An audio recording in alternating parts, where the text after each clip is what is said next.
रामराम मंडळी, महाराष्ट्र केसरीचा थरार आजचा 5वा दिवस आपल्या समेत आहेत महाराष्ट्र राज्य कुस्तीगीर संघाचे कार्याध्यक्ष आदरणीय संदीप बाप्पा भोंडवे आणि शिवछत्रपती पुरस्कारचे मानकरी इंटरनॅशनल भगवान नामदेवजी भटरे. आपण आज सायंकाळचं सत्र कसं असणार आहे? साधारण 5:30 वाजता आज सायंकाळच्या सत्राला सुरुवात होईल आणि त्याच्यामध्ये 1 तासाचा प्रोग्राम आजचा सगळा सायंकाळच्या सत्राचा आहे आणि 7:30 वाजता आपली शेवटची कुस्ती लागण्याची शक्यता आहे. पण शेवटी जरी आता आम्ही हा प्रोग्राम जरी तयार केला असला तरी पण जे प्रमुख पाहुणे येणार आहेत ते किती वाजता येता येते, त्यानंतर स्टेजचा कार्यक्रम किती वाजता होतो याच्यावरती हा प्रोग्राम मागे पुढे होऊ शकतो. परंतु आमच्या कुस्तीगीर संघटनेच्या दृष्टिकोनातून 7:30 वाजता शेवटची कुस्ती लागावी अशी आमची अपेक्षा आहे. माती विभागाची फायनल कधी होईल?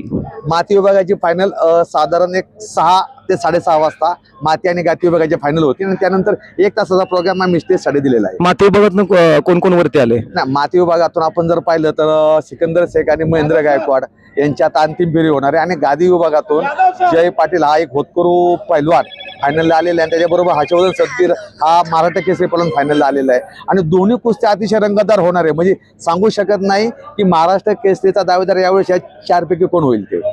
कुस्ती हेच द्यास युट्यूब चॅनलला आपण दिलेल्या सविस्तर माहितीबद्दल कॅमेरामॅन दीपक पवार सर, मी कुस्ती परशुराम पवार आपल्या मनापासून धन्यवाद व्यक्त करतो.